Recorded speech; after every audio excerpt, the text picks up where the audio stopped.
taking steps to be less lonely.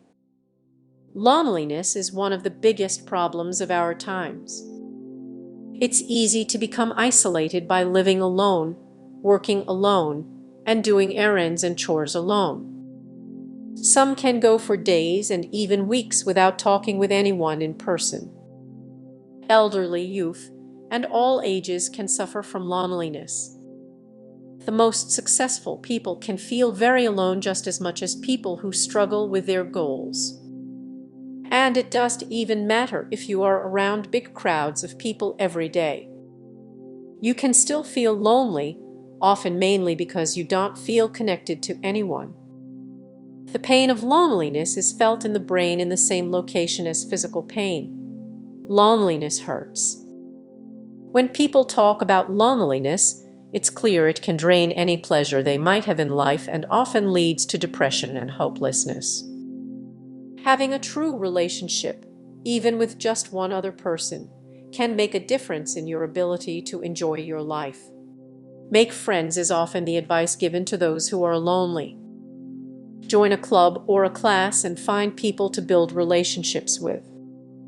That advice may work for some, but maybe it doesn't work for you. There's a group of people, and maybe that includes you, who are likely to only feel lonelier when they try to socialize. As lonely as you feel, the problem is that you don't enjoy being around other people. When you venture into social situations, you feel anxious and tense. You put on a mask of some sort.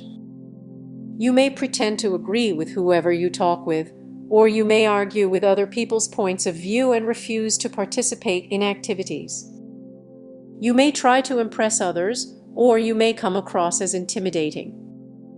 Perhaps you try to hide, to be invisible.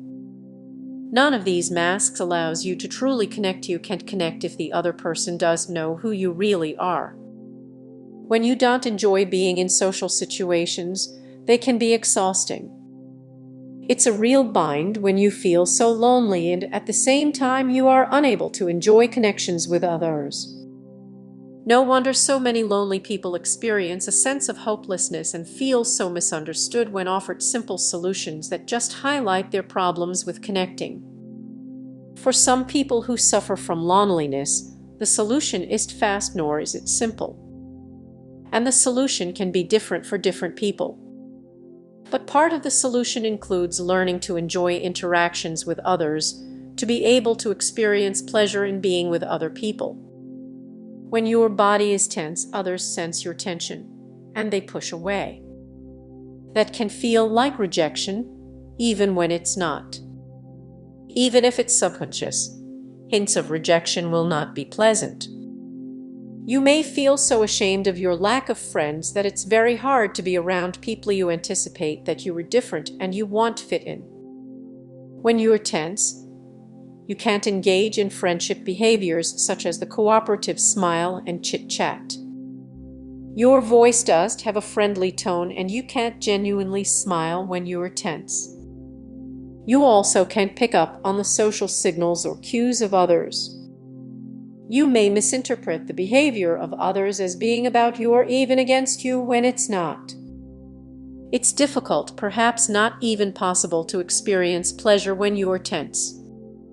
Perhaps you experience self-conscious emotions when you are around others, emotions such as embarrassment, shame, or guilt. These emotions can create tension. With self-conscious emotions, you often feel uncomfortable with people looking at you and have a sense of being the object of judgments and perhaps score or being made fun of.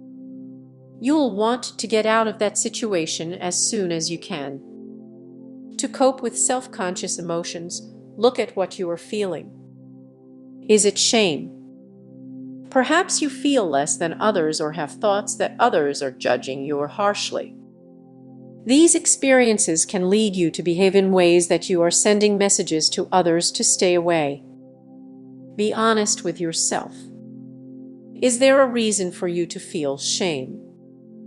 Are you doing something that would cause others to want to banish you from the group?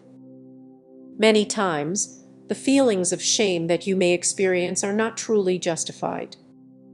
The feeling may be your discomfort in being with people, and you attribute the cause of that discomfort to shame and rejection by others. If shame isn't justified, then, and here's another hard part, you may need to face those feelings and not let them stop you from being in a social group. The more you avoid being social, the stronger the feelings can become. Waiting for the feelings to go away is not likely to work. If what you are feeling is embarrassment, then push yourself to be social anyway. Others are drawn to people who are embarrassed. There is a sense of genuineness about you when you are embarrassed, as that emotion is very difficult to fake. Being open and genuine is a path to connecting with others. To enjoy social interactions, the first step is to relax your body and let go of tension. Learn to let go of tension in social situations in particular. You can practice relaxing your body by imagining that you are in a social situation and going to where groups of people gather.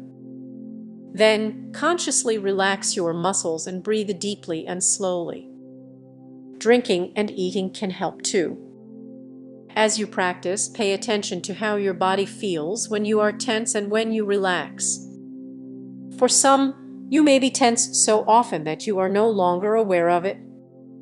You will likely need to practice many times so that you can do it almost automatically and learn what strategies work for you. It's not magical or fast. When you've learned to let go of tension around people, then you can practice the next steps. This comfort will allow you to engage in friendship behaviors. More about that next time.